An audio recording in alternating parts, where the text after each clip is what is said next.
निर्वस्त्र देखना सही है? उत्तर दो। गलत है। क्या होगा इससे? इससे क्या होगा? इससे मन अशांत होगा, मन चंचल होगा जरूरत से ज्यादा। फिर क्या आजकल क्या हो रहा है, लड़का लड़कियां इन सब चीजों की ओर बढ़ रहे हैं, तो वो खुद भी अश्लील टाइप के रहते भी हैं। कुछ लोग, सब नहीं। फटे कपड़े पहनना, कम कपड़े पहनना, है ना, ये सब क्या है? ये सब अश्लीलता है। इसे समाज स्वीकार कर रहा है, तो आप में से कुछ लोग करते भी होंगे, लेकिन धर्म कहता है कि ये गलत है। भीष्म पितामह ने द्रौपदी के शरीर को देखा नहीं, क्योंकि कपड़ा तो उतार ही नहीं पाया था ना दुशासन, क्योंकि भगवान ने तो साड़ी बढ़ा दी थी, हाँ या ना?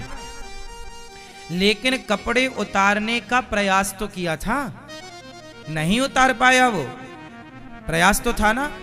तो प्रयास करने वाला कर रहा था और आप देख रहे थे, ये भी पाप था, और इसी पाप का दंड भीष्म पितामह को भोगना पड़ा, बाणों की सैया पर लेटकर।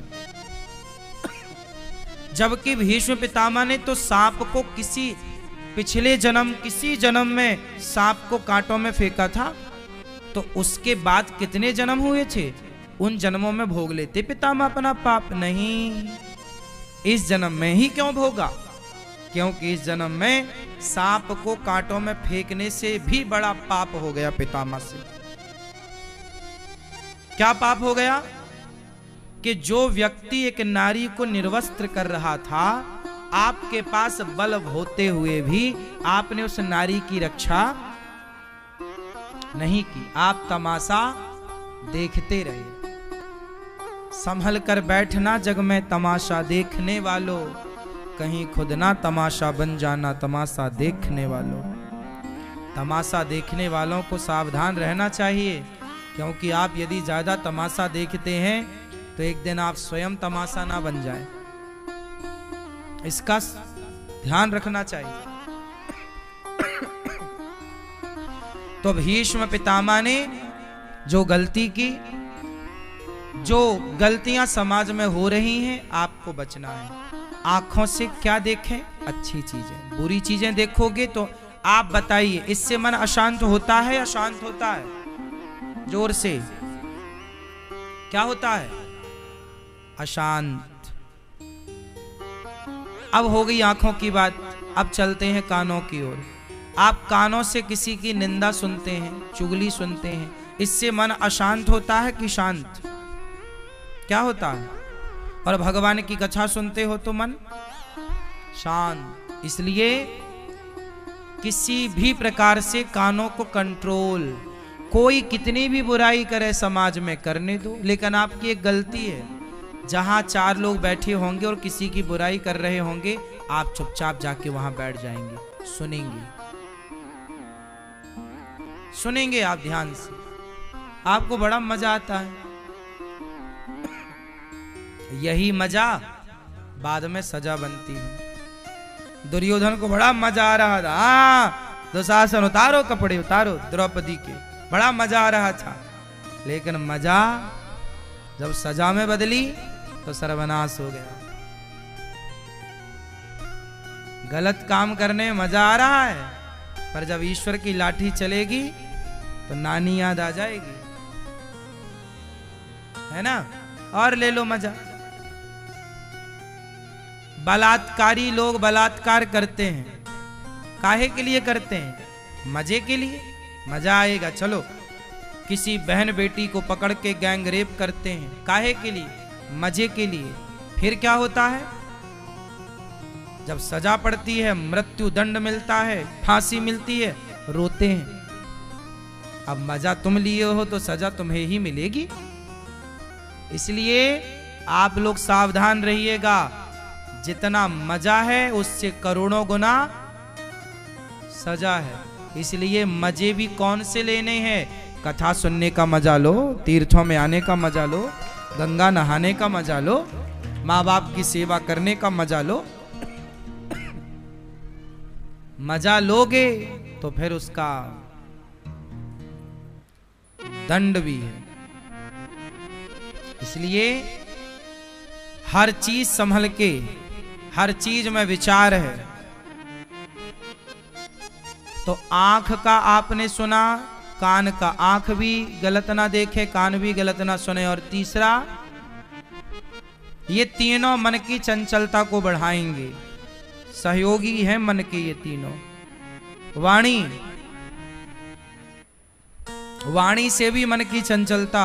अब देखो ना, आपके मुंह से कुछ धोखे से कुछ निकल गया, जैसे मेरे ही मुंह से कुछ धोखे से कुछ निकल जाए तो लोग उसे पकड़ लेते, देखो अनिरुद्धाचार्य ने ऐसा बोल दिया। तो उससे क्या होता है, जब वो बातें फिर हम स्वयं सुनते हैं, यार ये हमने गलती की, ऐसा नहीं बोलना था, पर अब भूल तो गया ही। तो फिर उससे क्या होता है, मन अशांत तो होता ही है, हाँ या ना भाई। बात जवान से और तीर कमान से निकल गया, मतलब निकल गया, अब वो वापस नहीं आ सकता। समाधान यही है कि आप सॉरी बोल दीजिए, क्षमा मांग लीजिए यदि आपने गलती की है। ये एक तो ऑप्शन ये है।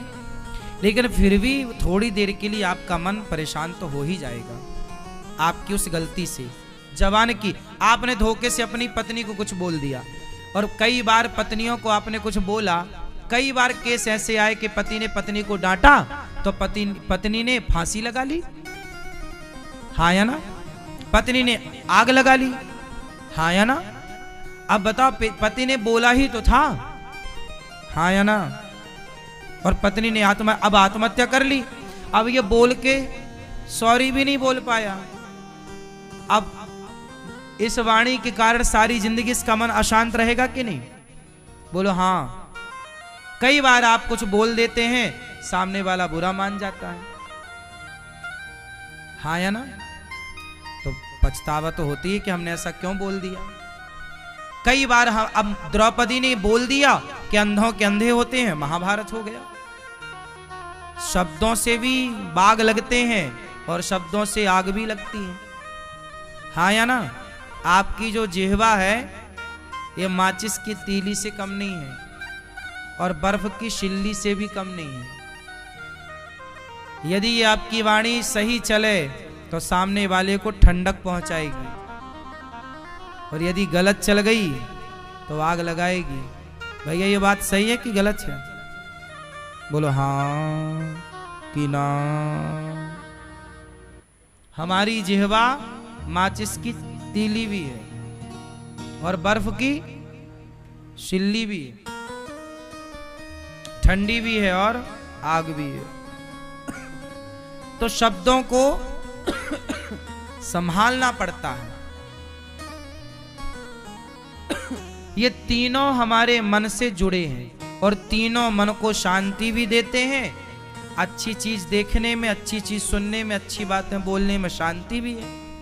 और गलत हो गई आंखें और कान और मुंह तो फिर मन को अशांत कई गुना करेंगे। फिर आप चिल्लाते रहो, महाराज जी हमारा मन नहीं लगता, मन नहीं। मन को लगाने के लिए 3 पर कंट्रोल करो, आंखों पर, कानों पर और जिह्वा पर कंट्रोल। लगाम लगाओ अपनी आंखों पर, कुछ भी ना देखो। लगाम लगाओ अपने कानों पर, कुछ भी ना सुनो। लगाम लगाओ अपनी जिह्वा पर, कुछ भी मत बोलो। आप में से कितने लोग इस बात से सहमत है कि इन तीनों पे लगाम लग जाए तो 90% मन तो तुरंत शांत हो जाएगा? सही है। मन को शांत किया जा सकता है, असंभव नहीं है। असंभव थोड़ी है कोई काम। चांद तक चले गए जाने वाले, तो चांद तक जाना भी संभव हुआ है, तो मन को शांत करना संभव नहीं है, पॉसिबल है। करने से होगा। कैसे होगा?